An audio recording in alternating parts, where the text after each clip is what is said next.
We talk about kinematics equation. So the fundamental, there are three of them that we use it often. The first one is the final velocity is equal to the initial velocity plus the acceleration times the time. It makes sense that the initial velocity add with the velocity added due to the acceleration. The second equation is the final position equal to the initial position plus the initial velocity times the time plus the half of the acceleration times the time square. It makes sense as well. This is a displacement. This is the distance due to the initial velocity. Also, this is a distance traveled due to the acceleration. Acceleration therefore times 2 times square, we get back the distance. The third equation, which is the final velocity square equal to the initial velocity square plus the 2 times acceleration plus the change in the displacement. So the common problem when students applying this equation, not sure which one to use. So I here give you some condition when to use it. For the first equation, we might use it when the acceleration and the time is given. If we were to find the final velocity. Next, if when the final velocity is not given, we need to find the final position. And the third one is when the time is not given here. So you can see there's no t here. And for this one, we might need to find either the final velocity or either the displacement, or sometimes need to find the acceleration. So it depends. So these three conditions will help us to decide which equation to use it more efficiently. Let's look at example. So if a particle has an initial velocity of v0 equal to 12 meters per second to the right, so a particle moving to the right, so this might be the positive sign for this value. As the s0 means the initial position is equal to 0. Theta means its position. We need to find the s, the final position, when time is equal to 10 seconds and acceleration is 2 meters per second to the left. Here, the keyword to the left means when we do the calculation, the 2 here need to be negative 2 meters per second. So let's see. So because we need to find the position, we might use the second equation. This is the condition where the final velocity is not given. So we use the second equation. Okay. Then we plug in the value. Where the s0 is given is 0, we put it 0. And the initial velocity is given is 12. And then the time when it's 10 seconds plus half. The acceleration here, since it's to the left, is the opposite direction. Instead of putting 2 here, we need to put negative 2 because opposite direction, and times the time square. And we just use calculator to calculate it. We got 20 meters. Therefore, the final position of this particle is at 20 meters from the origin. Okay. Look at the next example. A team has created a water rocket moves in vertical direction. They found that this water rocket reaches altitude, means the height of 27.3 meters, and landed at 60 seconds. Okay, so this is the something that measure. It means the water rocket will travel to 27.3 meters, but this is not the maximum altitude. It just recorded in between the path, there's one of the value it measured. And it landed means starting from the initial, going back, landed the ground. So the time between for the initial goes back to the final position is 60 seconds. It will fall freely upon reaching maximum altitude. So it has some velocity, initial velocity, that makes it moving upward and until the maximum altitude, and it will fall freely. It's due to the gravitational acceleration. So determine the speed v1 when it's at 27.3 meters and also the maximum altitude. So let's say we have the image here. This is the base, the rocket. Initially, in moving upwards. Then we got the value. The distance from the base to here is 27.3. Okay, I put here 27. And that moment is at the V1 that we need to find. And further, the velocity, the rocket will move further upwards and reaches the maximum altitude.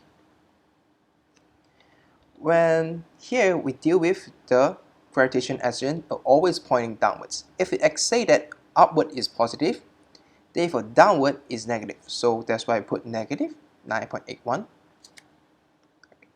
And this we use the second equation because we need to find the v because v is not given. And alright.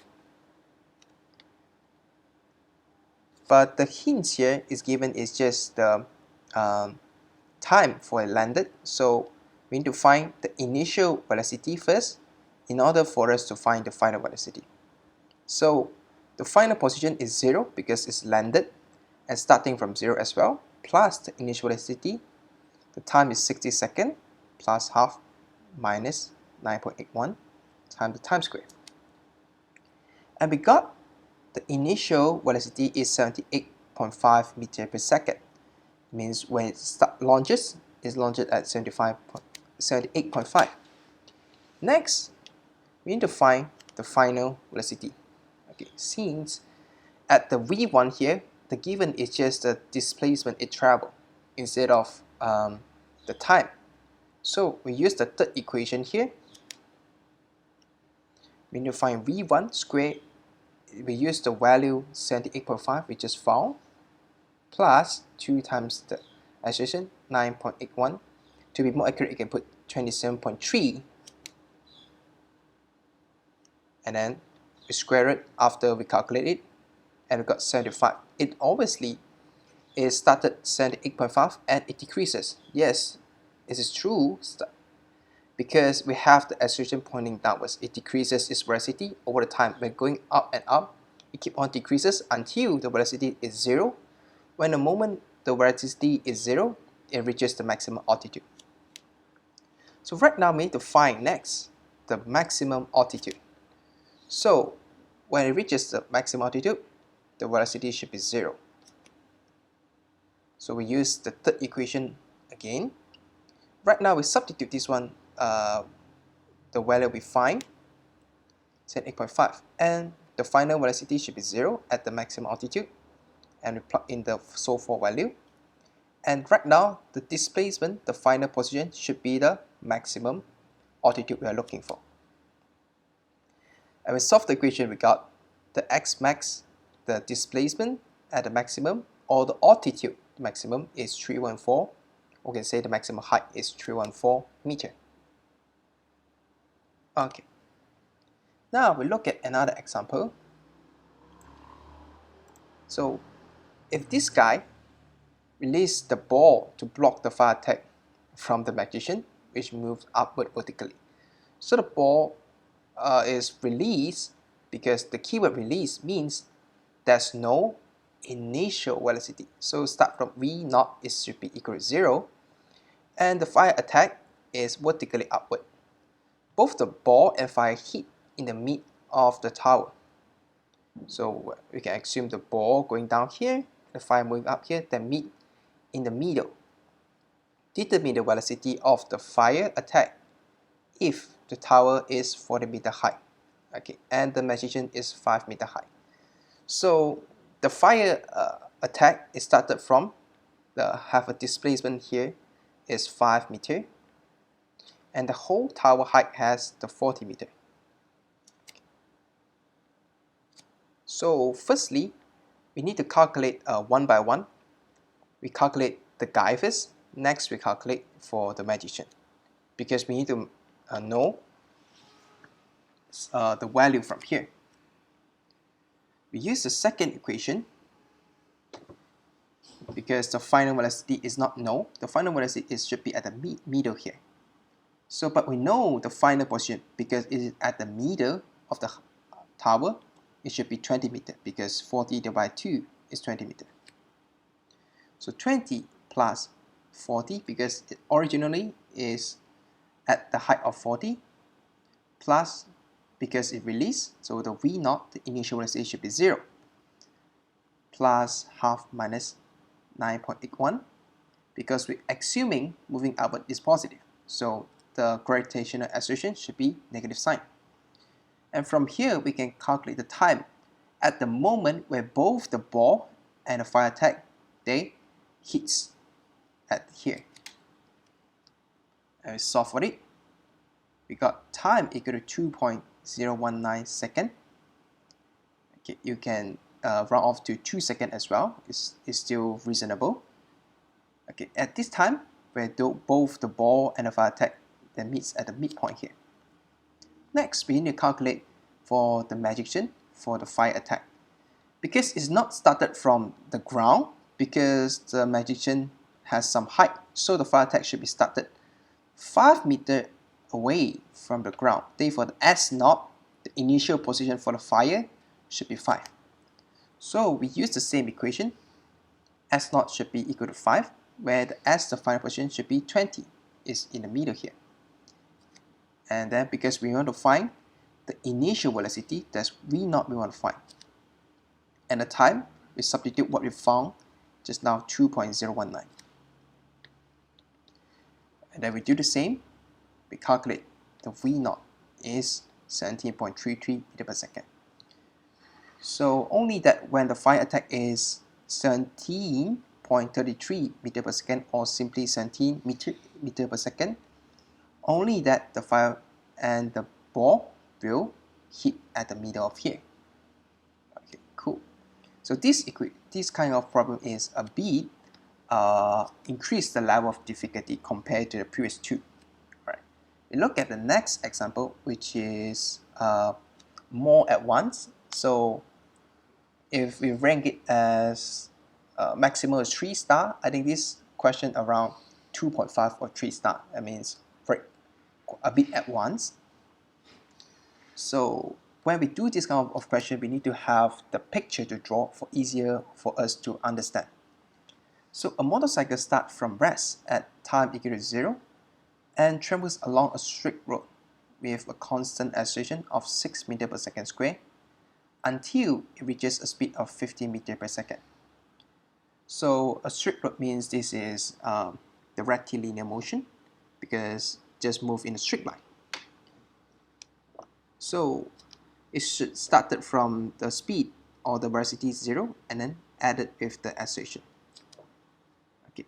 So meanwhile, when time equals 0, a car located 6 km down the road is traveling towards the motorcycle at a constant speed of 20 meters per second. Here the acceleration is 0 because it's constant speed. And because the car is moving towards the motorcycle, so both are moving opposite direction. We need to determine the time and the distance traveled by the motor when they pass each other. Okay.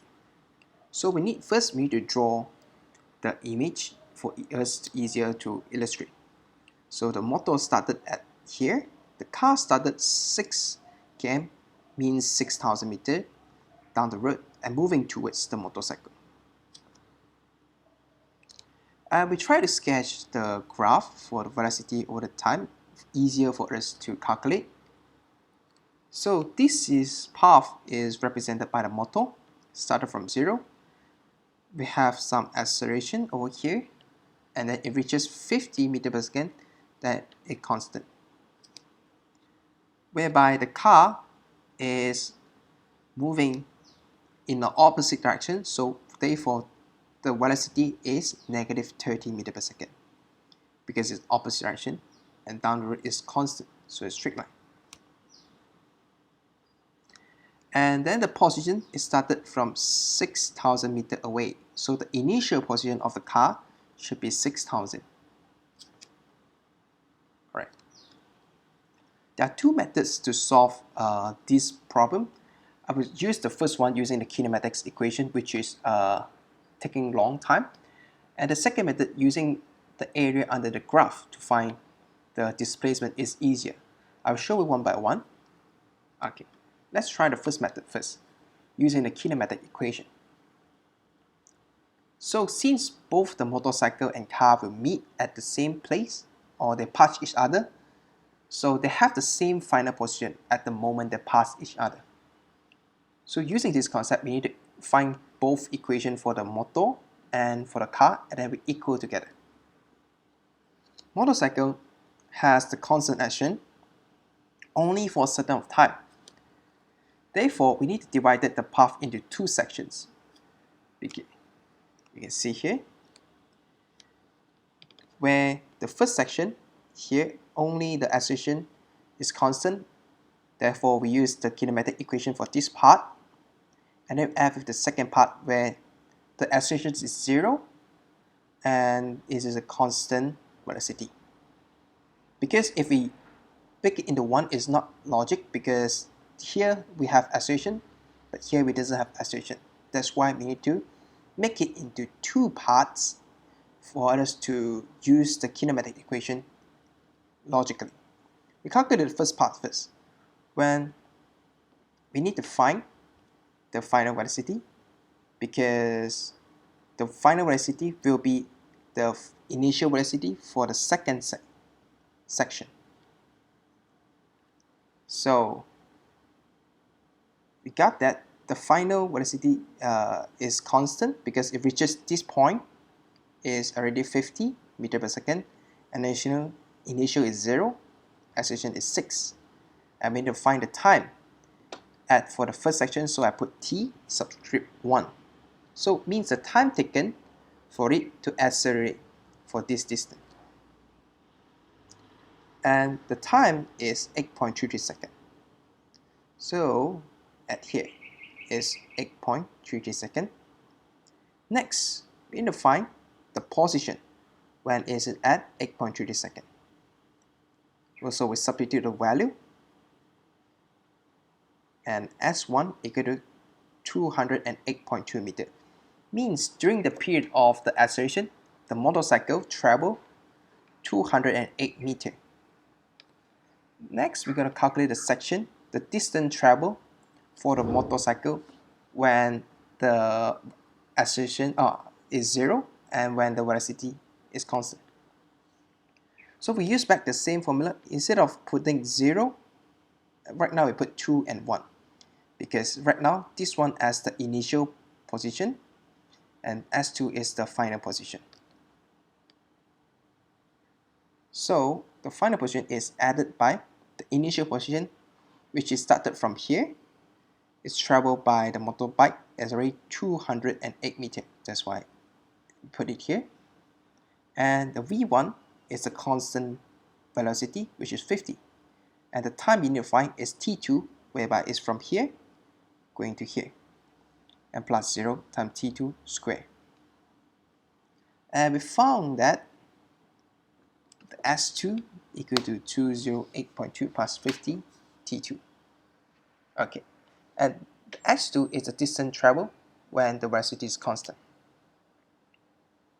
Okay, this is the T2. Since we need to find the time, because we need to equate the equation for the motorcycle to the car's equation. So T2, the whole one is T. So T is equal to 8.33 plus T2. So therefore we can substitute T2 here is equal to T minus 8.33. That's how we make it easier. And later when we calculate, we can straight away to find the time for the whole distance travel. I mean the time for the motorcycle meets with the car. Next, we already got the equation for the motorcycle. Next we need to find is the equation for the car. Okay. We use the same equation. Okay, this is S naught V naught T plus half A T squared. So the initial position should be 6,000, and the S is the final position where the car and the motorcycle meets, that we want to equate with the motorcycle equation. Because it's moving in the opposite direction, the initial velocity is negative 30 times the time plus. Since there's no acceleration, so this term is eliminated. We get that the s equal to 6000 minus 30t and this position, the final position, exactly same as the motor position where both meet to each other. So we add up two equal together. So this is the motor equation equal to the car's equation. And then we solve for the time, t. And we got 77.6 seconds. This is time taken for both meet each other.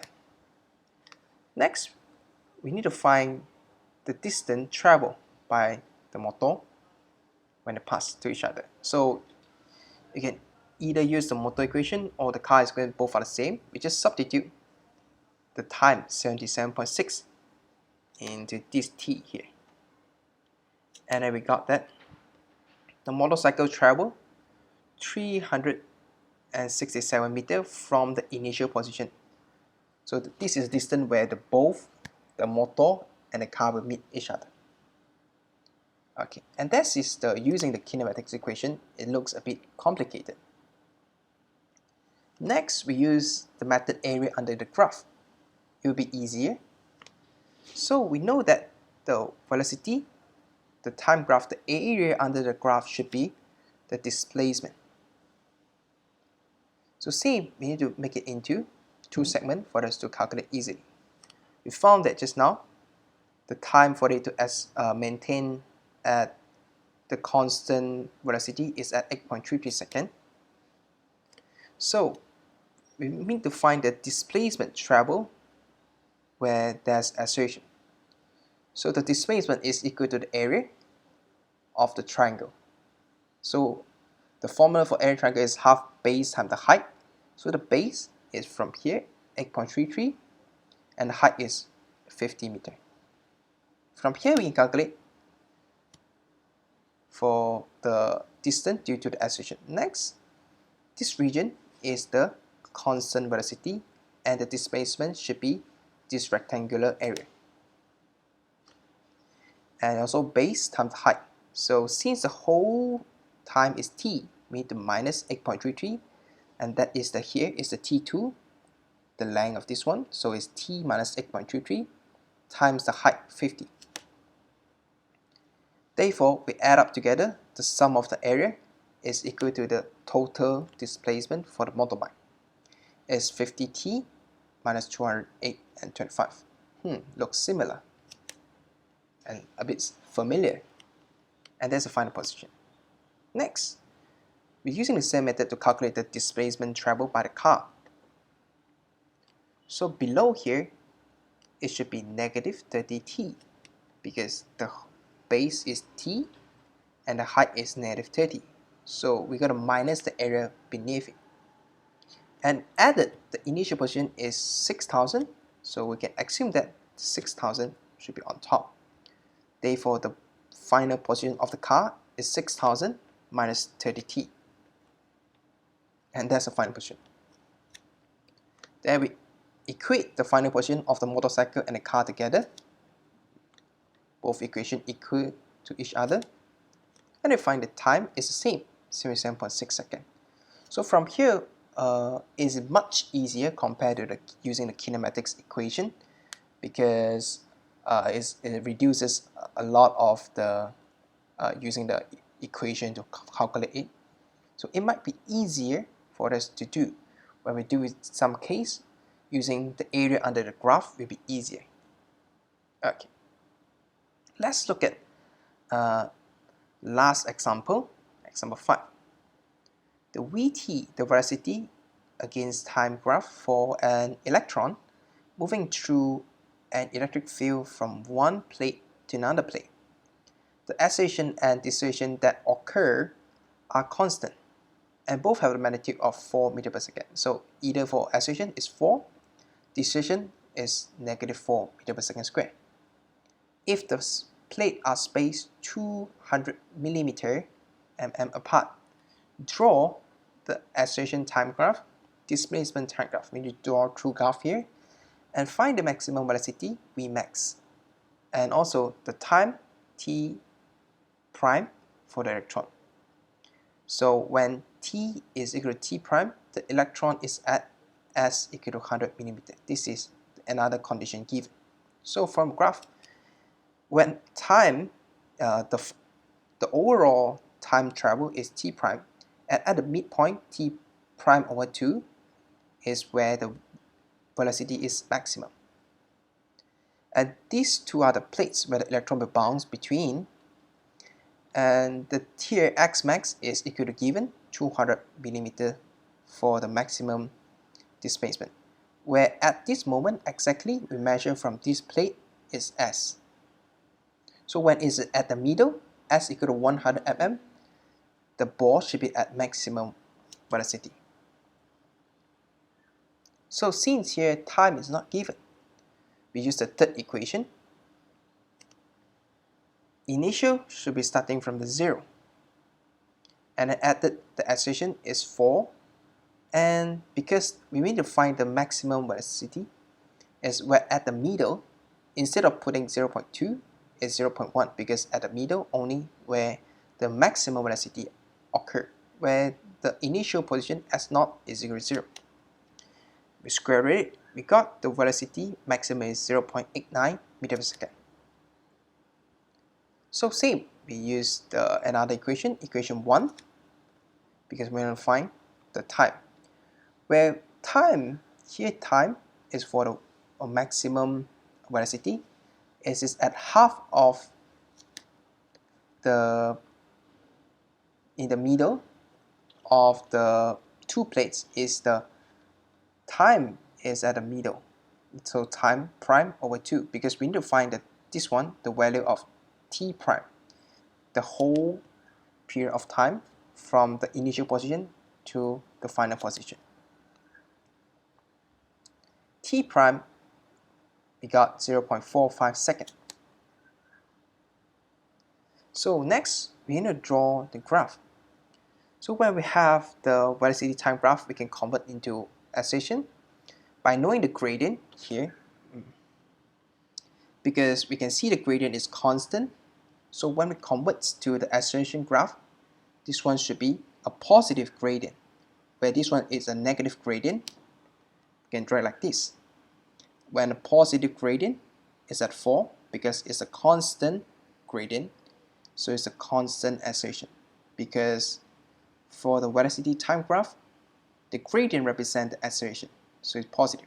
But from here maximum going down, it is a negative gradient, so therefore the acceleration is at -4. Also, we can from the velocity time graph converts into the displacement graph. So since acceleration is constant, we know that the graph is the velocity keep on increasing over the time. Therefore, the displacement increase exponentially. So going here is exponentially growth. When from 0 to half of the time, the displacement increase exponentially because there's constant acceleration, or the velocity keep on increasing like this. And after the time, half of the time, the gradient decreases, velocity decreasing over the time. Therefore, the gradient is decreased exponentially.